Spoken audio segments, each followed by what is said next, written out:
Welcome all. It's starting to look a lot like Christmas in my garage. Got a few toys here to play with and to review and have a look at and do some work with. So which one shall I review first? Well, I'm guessing this is going to be the easiest because it's not going to require any assembly or anything, so let's chuck her up here. It's getting very Makita-y in this house. So I'll just grab something to cut this off and we'll have a look what's inside. So, let's get down to it. This is the Makita DJR360Z. The Z meaning it is just the bare tool. The K, I don't know. Comes in a case. Maybe it's K for case spelt wrong. K for kit. Don't know, but it's only the bare tool, the skin. There's no batteries or anything, but it does come in a case in New Zealand. But it doesn't come in a case everywhere, and I'm assuming that's what the K is for. Otherwise, why wouldn't they just call it Z? So I think in the States it doesn't come in a case, but I'm not 100% sure. Anyway, let's cut her open. This awfully good knife. Have a look what we've got here. Right, so there she is. There's the beast. So this is the new Makita brushless 36 volt, which is, as you can see, two 18 volt batteries. X2 as some people call it, but really, you know, it's 18 volts times 2. So there she is. So in the case, comes with the tool. Two blades by the looks, one for cutting metal, one for cutting timber. The usual Makita poster of all their tools, warranty information and manual. Those out of the way. Right, what else have we got here? Up here we have somewhere to stick your blades.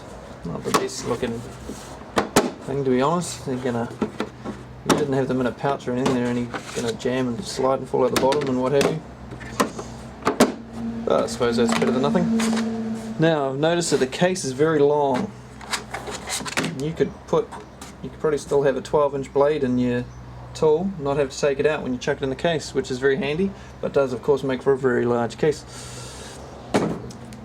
Case also, by the looks, you can see here, there's markings for a single charger and a dual charger. If you buy the kit, it comes with a dual charger, dual high-speed rapid charger, and two batteries which can slot in here, or can still be attached to the actual tool as well. So you could have 4 batteries in here quite easily.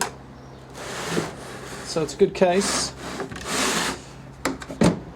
It's got good clips, they should last alright. So let's have a look at the tool itself. It's a good weight, feels nice.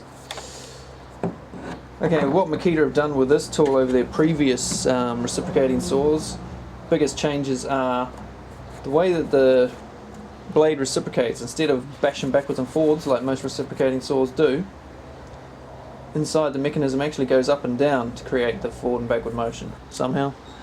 I can't remember exactly how, look it up. So that helps reduce the vibration of the thing going backwards and forwards like a bastard like reciprocating saws do. So you've got a toolless, you can move the shoe here in the toolless fashion, which is handy because I mean I never shifted mine on my old Hitachi reciprocating saw because I just couldn't be bothered going to find an Allen key to do it. So flick this down and out she slides. So you can index it at any one of those points, lock it back in place. Real simple, quick and easy. Feels comfortable grip wise. This is of course all molded rubber. as is the handle. On the handle here, you might notice we've got, goes both directions. In the middle, she's locked. That position there, number 1, number 2, 1, 2, lock in the middle. Number 1, she will only go up to 2300 strokes per minute, 0 to 2300 on the variable trigger. Whereas on number 2, it'll go all the way up to 3000. So that's quite high, and this is apparently just as good, according to Makita, as the corded model. I tried one out recently against the Hitachi Godzilla corded reciprocating saw, which is meant to be one of the best, and this thing kicked ass. Beat the corded one hands down with the same blades.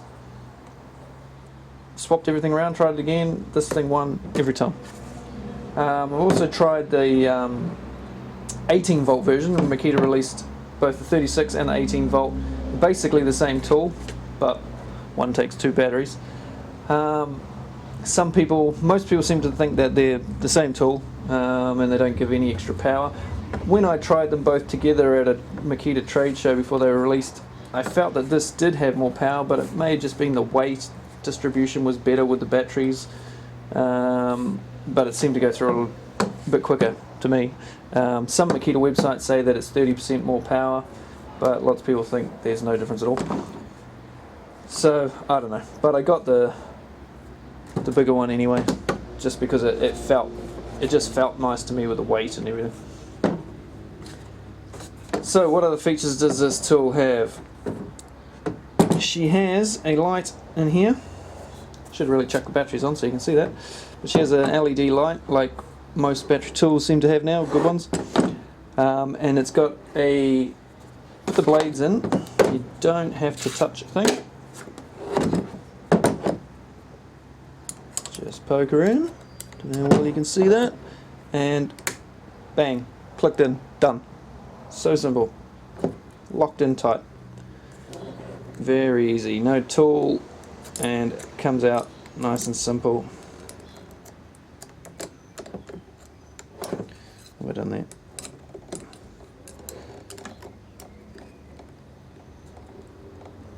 Why won't it lock in now? What have I done?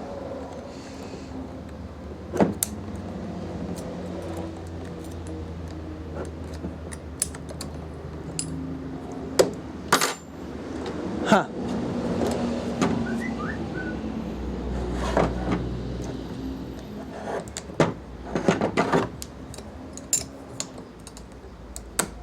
Right, so there we go, locks in, undo, you've got to make it click, simple as that.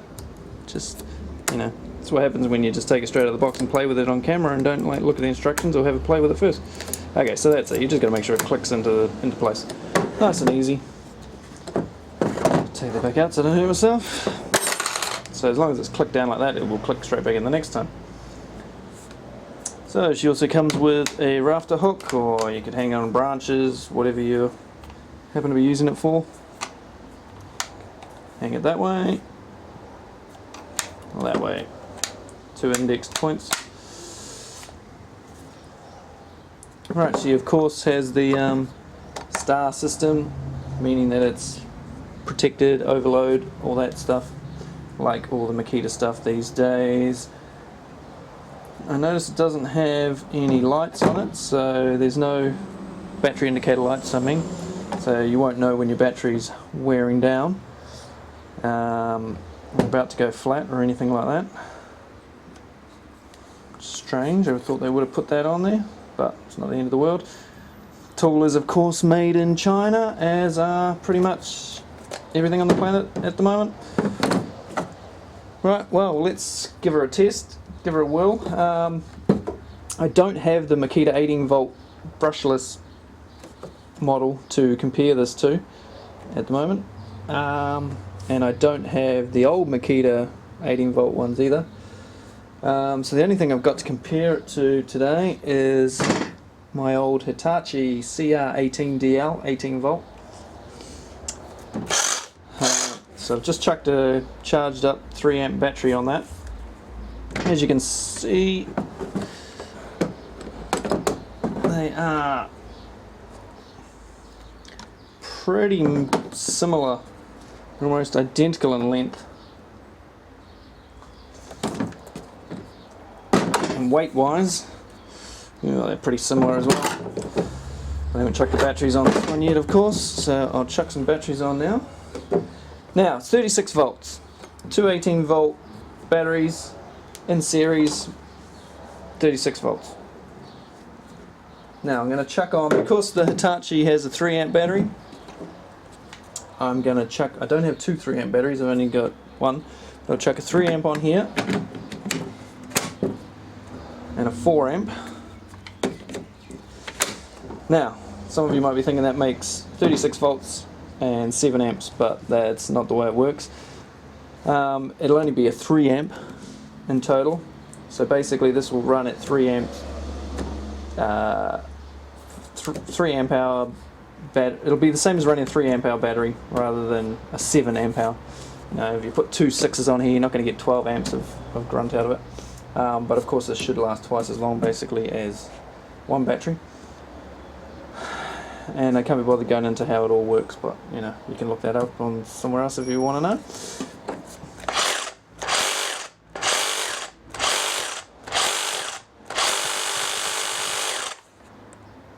Oh, she feels okay.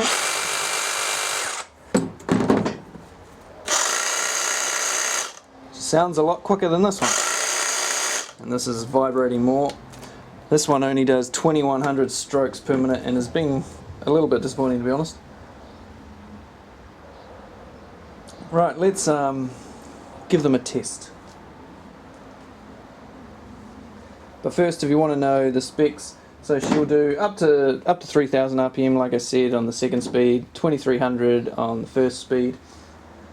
The capacities on the website for cutting through, they're saying that she'll go through 255 wood, millimeters that is, 130 millimeters in pipe, and the length of the stroke is 32 mil. I think this one, I can't really remember, but it's only 21 or something like that, so this is good long stroke, which is good. The overall length's 448 millimeters and it weighs 4 kgs without the batteries. I haven't weighed it with the batteries yet to see what it weighs, because as you can see, I've only just taken it out of the box. Right, let's give it a test. Right, so I've got a couple of brand new Makita blades here. They're 8-inch blades for cutting through wood. They're 6 to 10 teeth per inch according to the blade. So I'll chuck one of them in each tool, brand new. And I am going to cut through a couple of boards here. This is decking timber. It's 32 mil thick by 90 mil wide. Tantalized, treated pine. So I'll just whack through that a few times. See how it goes. I'm not going to go until the batteries go flat and waste shitloads of perfectly good timber and resources, because that's totally unnecessary. I mean, if you're going to buy this because if you want to see whether this cuts 3 more times, 3 extra cuts than a Dewalt one or a Milwaukee, well then you'll have to go watch a different video. So I'll just compare it to the Hitachi, see how she goes with single-handed, double-handed, that sort of thing. Just see how it feels.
Oh yeah, and the Hitachi didn't even make it to the end, she's died.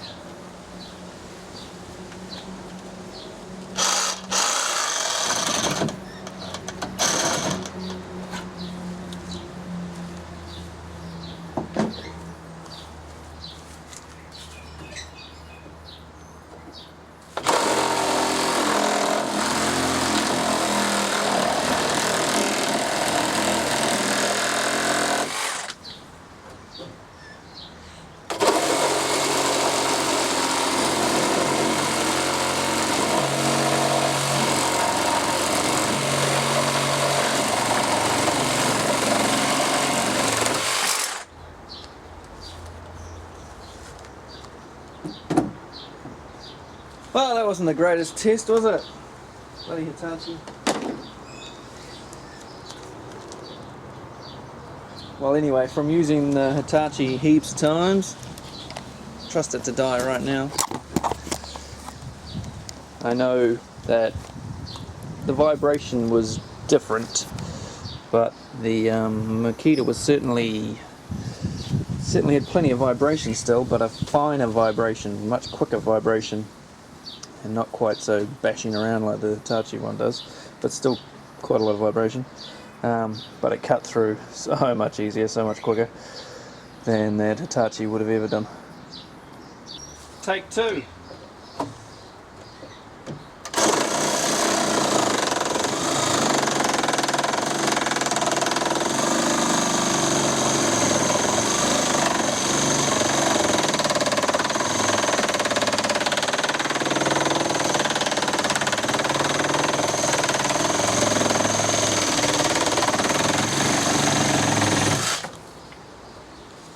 As you can see, that vibrates like buggery. Vibrated my clamp off and everything.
So the Hitachi is weighing in at just over 3.65 kgs with the battery and the blade. Right, so the Makita with battery and blade just about a kg heavier. Which is strange, it doesn't feel that much heavier, but that might also help with the stability though. Heavier it is, the less vibration it should have, in theory. So that's the Makita model number DJR360, which does 3000 RPM, strokes per minute, sorry, SPM, and this only does 2100. So the Hitachi didn't do too badly, I guess, on that front, but the Makita still kicked its ass. And that's only through timber though, of course. So that's the Makita DJR360 36 volt reciprocating saw, brushless. They're pretty basic tools, reciprocating saws.